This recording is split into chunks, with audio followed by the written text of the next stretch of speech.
Well, hello, I'm here with Caitlin and Doug, and we're going to talk about the new Meltdown-Proof stuff. And it's Tuesday, July 23rd, 2024. So go ahead, Caitlin, you got the most important story. I do, which is quantum entanglement for Well, babies that's not what I was expecting, but yes, okay, let's hear it. by Chris Ferry. So, At least the author admitted their name this time. yes, I think they always did. All right, we're going back to balls. I like balls. Balls are awesome. This is a This is ball. a that is a ball. It's a I ball. I Yes. can't argue about that. Yeah. Two red balls, two blue balls. Look, you can count them. One, two, one, two. And I guess they have shadows underneath them. Yes, Okay. there are shadows underneath them. Sorry about hitting my mic. We pick up two balls of the same color and hide them in boxes. Okay. One box for Alice and one for Bob. All right. Alice and Bob are making their triumphant return. They are. Yes. Alice does not know what is in her box. It might be a blue ball, it might be a red ball. We don't know. Be a bomb. It's a ball, Sam. Oh. Um, that's very silly. It's a ball. Oh. Bob does not know what's in the box. So Mhm. both Alice, you know, um, both Alice and Bob don't know what's in the box. Could be a blue Mhm. ball or a red ball. Mhm. There's they always have the same color when they open the boxes. So if Alice sees a red ball, Bob sees a red ball. Mhm. Alice and Bob do not know what's in each box. It could be a red ball or a blue ball. Yeah. Why is it capitalized? It's capitalized here, very important, put the balls in the boxes for Alice and Bob. So we always know what color is in each box. Mm. So one is red, the other is red. Just like if you put a pair of gloves in boxes, you'll have a left-handed glove and a right-handed glove. The hidden variable interpretation. Yes. Yes. Yes. Once again, what is this, Sam? Well, it could be a bullet hole, but I It's think. a ball. Oh, It's a ball, okay. silly. All balls are made of atoms. And look, you can see some protons and some neutrons and some electrons on the outside. I think And things are going off the tracks here. Go ahead. all atoms are made of particles. Yeah, I once again. suppose. Yeah, once again, there are neutrons, protons, and electrons. But actually, these are just quarks. Uh-huh. Whatever. Okay, come on, get fundamental. In quantum physics, particles can be entangled. So you can see there's like two little particles here, and there's a little string between them. They're entangled. We're Mhm. not going to claim they're wormholes, but they're Mhm. wormholes, obviously. Entangled particles share a special bond, which is totally not a wormhole, but we're going to pretend it's a wormhole. Mhm. When one particle is measured to be red, the other will be red too. Oh man. When one particle is measured to be blue, the other will be. No. What do you think? This analogy is completely failing to explain anything. Oh, I know it's terrible. When we put two entangled particles in two boxes, so look, there's a particle in one box, a particle in the other box, and they're entangled through the wormhole, which is totally a real thing that all scientists agree is what entanglement is. I'm pretty sure that interaction with the walls of the box will break the entanglement. This is not how you do it. Anyway, Um, one one box for Alice and one for Bob. So Bob gets a particle and Alice gets a particle, but they're entangled.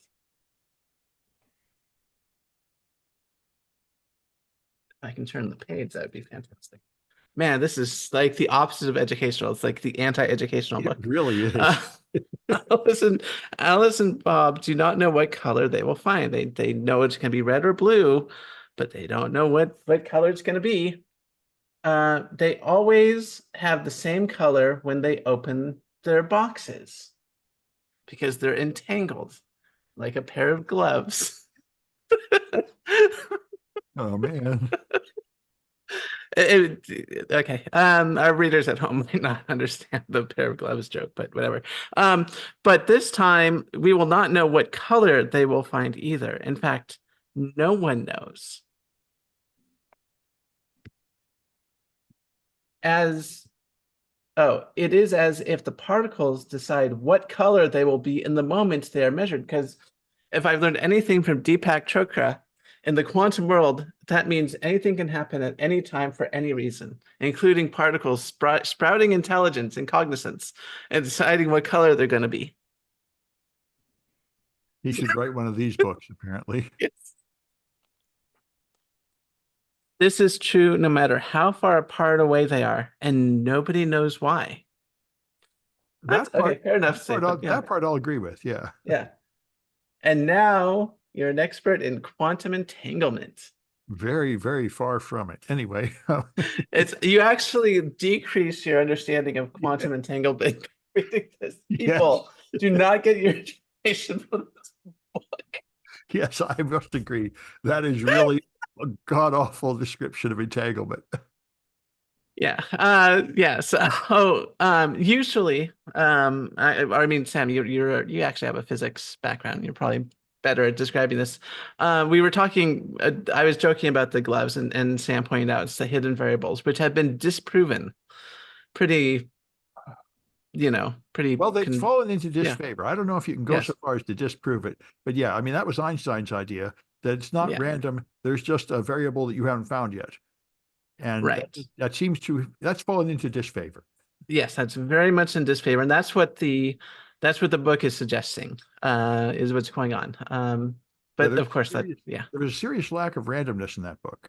there was a lack of randomness, and also entanglement is usually about like they had like the same color, but usually it would be like one if you have like two entangled particles, one would spin clockwise, the other one would spin counterclockwise. That's right. So there's actually like sort of opposite They would be entanglement. opposites. Yeah. Yeah.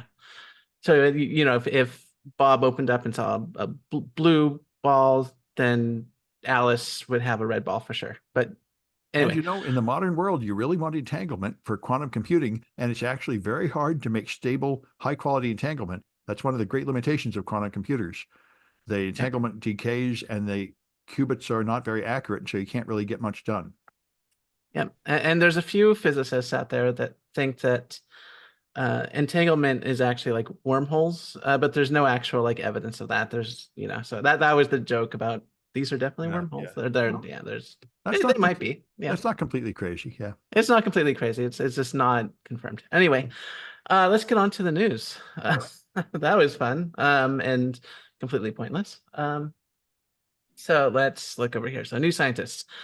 So this is by New Scientist. This is by Alex Wilkins. A Chinese nuclear reactor is coming online, and it is meltdown proof. Now, this is really important. So this is basically a solid state reactor, and it can be passively cooled. So if all the electronics, all the safeties go off, like human beings disappear from the planet tomorrow, there's no chance of this going into a meltdown because nothing can fail, right? Like there's nothing, it just sits there and it'll passively cool. And this is really important for fission power. I used to be a believer in nuclear power until the Fukushima Daiichi incident. I knew that we were getting safer. And I was like, oh, we can make reactors that, are far safer than they were in like the 1950s and 1960s.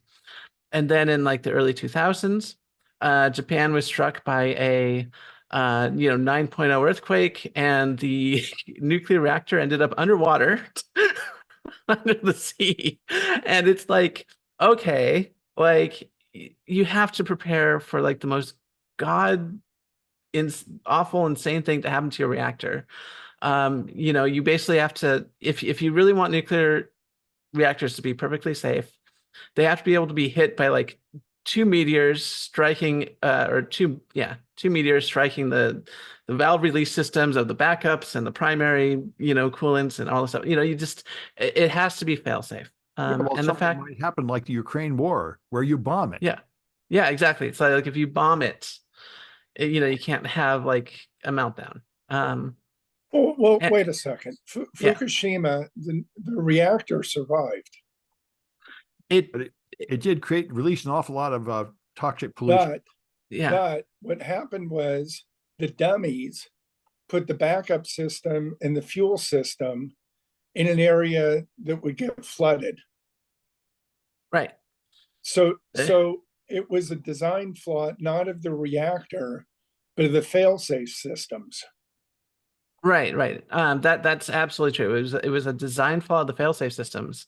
They were Right. not expecting both failsafe systems to be essentially underwater and at the same Yeah, time. but Yeah, yeah, Japan is known for tsunamis, and those tsunamis, I believe, have reached those levels before. Yeah. So yeah. it was a risk that they took, knowing that that was a possibility. Right, right. I mean, Okay, it I'm was it glad was we it was agree. yeah, yeah, yeah. I mean, it was a very real risk getting tsunamied. But at the same time, you never know what's going to happen to your reactor, right? Like, Yeah, but in the modern design, yeah, they have these little pellets instead of having fuel rods, and they can naturally cool passively. So right, exactly. this better design means even if all the external cooling cuts off, the thing won't melt down and make such a mess. Right. So even if there is a design flaw um in your cooling Location. systems, in your Yeah. location or in your cooling systems or in your backup systems, that means that under like the most bizarre, crazy circumstances, everything will just fail. That's fine. And now that we have these solid states, nuclear reactors, I think it might be time to start moving our energy towards nuclear again. Because So yeah, what's the fuel source, or what's the solid? it's going to be either cesium or uranium, probably cesium. Oh, okay. Um, Pebble bed reactor. Let's see. So it's not thorium. Yeah, it's uranium. The Uranium. pebbles have Yep. a small amount of uranium surrounded by graphite. Yep. Right there. Yeah. Oh, okay. In the form of pebbles, so it spreads the heat over a large enough area that it can passively cool. Yep. That's pretty good. It's just sort of like Yeah. the cooling metal things you stick on processors, with all the wavy fins. The fins, Yeah. yeah. The heat sinks. Yes. Heat shields, heat So sinks. Yeah. Yeah. so is there still water and steam that spins a turbine? Of course. Of Yeah, course. okay. Yeah. All right. Good. Well, I got an article. It may seem obvious, but it's actually pretty cool. They took a bunch of people and they did a survey to analyze if you ask a human to solve like a matrix multiplication and they get it right, you can then figure that human can probably do like addition. And people make the same logic towards large language models. And it turns out, of course, that large language models are very strange and humans do not understand what they're good at and what they're bad at. And they asked humans like, rate whether you think it could solve this problem or that. And they're not like humans. So this is another way to look at the problem we all have. People are deploying large language models all over the place without understanding the ways they're wrong. And people generally assume they are just smart humans and they're very alien. So you cannot guess that they would be good at this task because they're good at that other task. So they did a official formal study to demonstrate the extent to which humans do not understand what they're good for, and that means they don't understand how to safely deploy them to accomplish the goal. So The other thing with LLMs is, and a lot of companies are figuring this out the hard way, is that they don't engineer well. You have a product, like let's say you make a speaker that talks to people, and you want to add LLM functionality to it. Now, that sounds great on paper until you realize that you really have very little control over what comes out of that LLM. And so normally in programming and engineering, you have a very rigid set of conditions. Like if this happens, then do this. If this happens, then do that. But when you're dealing with an LLM, it's sort of like, okay, do something. And you can't engineer that very easily and put into a product. Well, Microsoft is making pretty good progress at actually putting in security barriers on their LLM. And the answer, of course, is to have another AI secure it. So your first Right. LLM puts out statements, then you have another AI using a different algorithm to determine, is this violating our security policy? That sort of thing. Right, but there's no way to know with 100% certainty that it's not going to violate your policy, Absolutely. unlike a procedural language like, C or Python or something. Yes, it's something under only partial control, like say employees. Right. And so it is very hard to engineer a product with it, unfortunately. Yeah, and a bunch of people are beginning to add up the numbers and say, are we really getting any value out of these large language models compared to all the money we invested in them? And so far, not really. Everybody assumes they'll get a whole lot better, and maybe they won't. I've been saying this for a while, but machine learning is very important, but everyone's sort of hyper focused on LLMs because it's like, oh, our machines are talking to us. The real thing about machine learning that people should be excited about is that it can solve computer science problems that we don't know how to solve. So take, for example, image deblurring or image denoising. Like there's no real algorithm to do that, but you can train a machine learning model to do it. And there's plenty of other things they can do. So, Yeah. it has a lot of value. It's just LLMs. Yeah, LLMs are just kind of the promotional gimmick. Yeah, exactly. It lets people understand what the machine learning is doing and how powerful it is, but practical applications, I think there's practical applications, but it's another 10 or 20 years down the road. Yeah. To be like, yeah, I mean, one day it'll be like Star Trek, where you tell your computer, I want a computer program that's a word processor, and I want it to have these functionalities, and I'll print out all the code and compile your word processor for you, and you'll have the Star Trek computer that is personalized to you. But that is so far down the road. Apple says they're going to have it by like next month. Then the new Apple's going to have the personalized Butler LLM that knows everything about you. That's very different from having the computer program itself. Okay, but they will have the personalized device that knows all your emails and your schedule and everything and can help, make restaurant reservations for you and stuff. That'll be in the next iPhone. Yeah, that'll be nice. But like I said, when it becomes really useful, it's going to be a bit in the future, 10, 20 years. So. Yeah. All right. And Doug, you got a debunking of the Southwest story.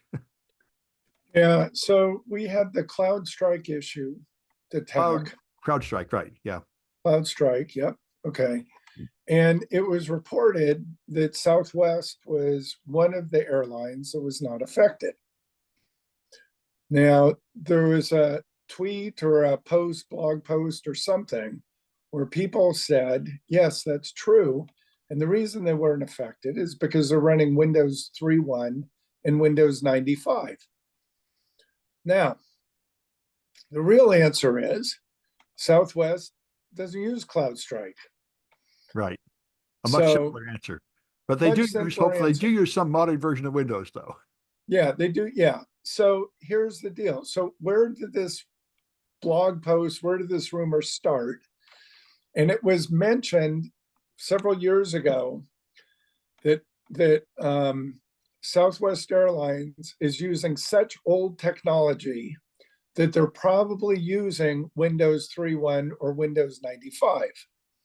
And it wasn't a statement of fact, it was a hypothetical. So what happened was that quote was then referenced by somebody else as being fact. And then that fact was referenced by somebody else as being a fact. And the person that referenced the first quote as being fact referenced the other fact as being proof. And so now we have this recursive or circular citing of the facts. Yeah, last week I read it in some publication that I trusted. So I think somebody's skipped the fact checking here.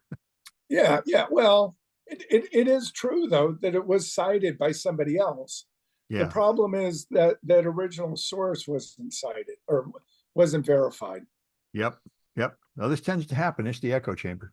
Yeah, yeah, yeah. But it's interesting. This has happened with Congress too.